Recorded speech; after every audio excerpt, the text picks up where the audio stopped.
Have you ever reached to pet your cat only to see them duck, twitch their tail, or walk away? Your hand may be saying something different from what you intend. Its angle, pressure, timing, even the scent on your fingers can change how your cat responds to touch. Today, you'll learn 9 messages your hands sent, plus a simple check-in that gives your cat a clear way to say continue or stop. Welcome to Purr and Ponder.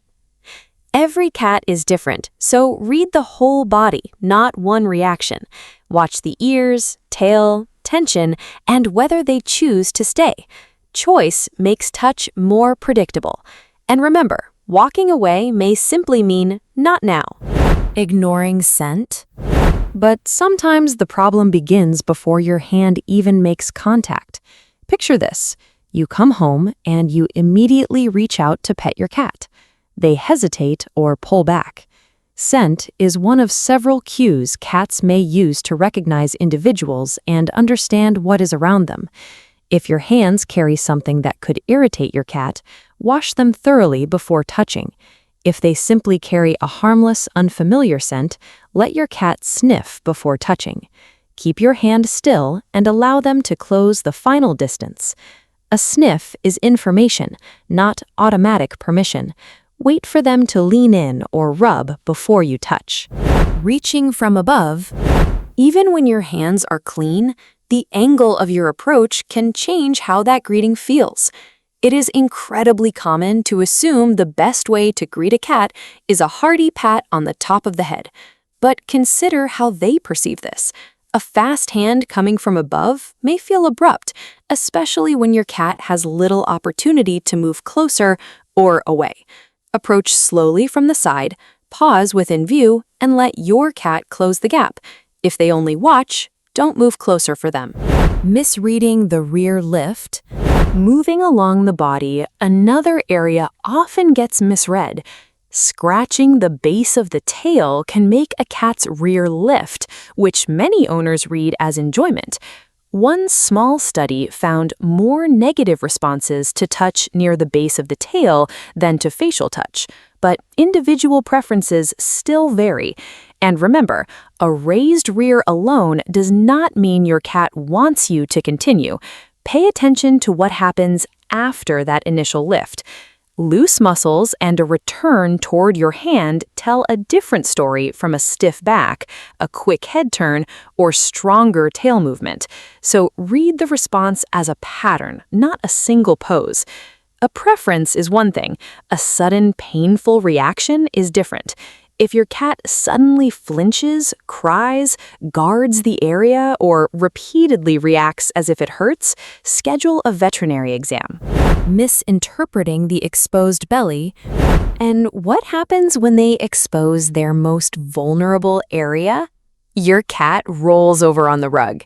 An exposed belly can appear during relaxation, stretching, play, or even a defensive posture. It is not automatically a request for a belly rub. Pause first. If your cat remains loose and moves toward your hand, try a familiar cheek or chin touch. Touching the stomach may be unwelcome, even when the posture itself reflects relaxation. Leave the belly untouched and offer gentle contact instead, if your cat chooses to stay. If this is changing how you read your cat's reactions, subscribe. And stay for the simple pause most owners forget to use. The restraining hug. When we feel affectionate, we often want to hold our cats tightly against our chest.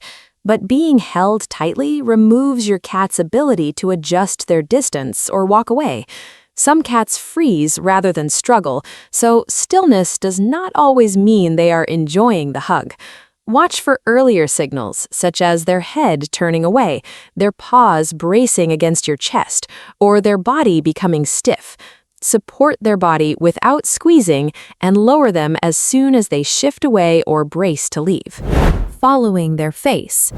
Facial touch can become unwelcome when your cat repeatedly pulls away, especially if your hand keeps pressing across their whiskers.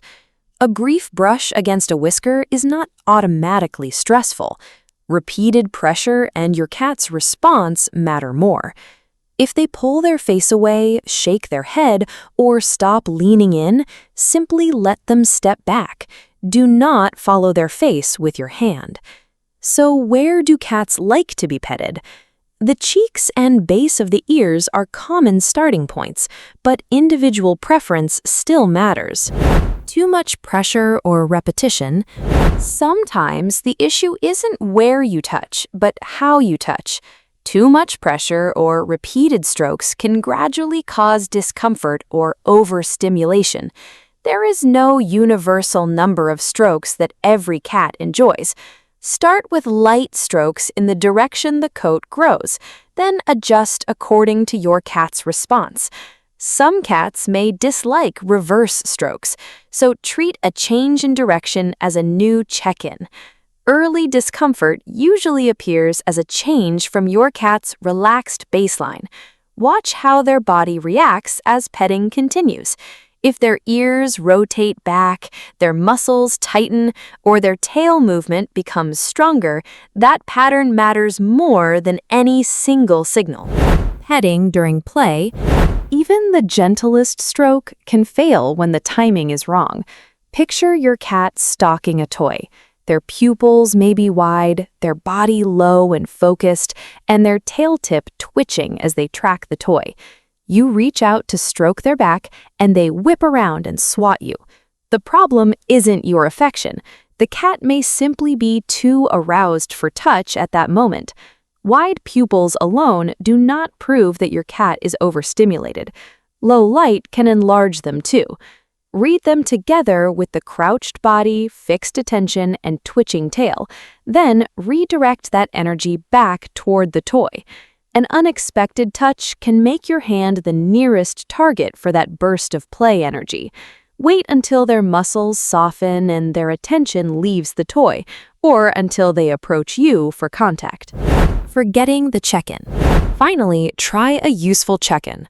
Stroke your cat for 3 to 5 seconds. Then pause. If they lean back in or rub against your hand, continue briefly. If they move away, tense their body, swish their tail, or rotate their ears back, stop and let them leave. Don't follow or try to persuade them. Wait until they approach you again. This simple pause lets your cat influence whether petting continues.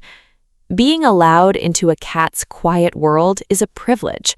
Every time you adjust your touch to their signals, you show them that their choices matter and help touch feel safer and more predictable. Which of these habits does your cat react to most? Tell me in the comments. Keep listening to your cat, and I'll see you in the next video.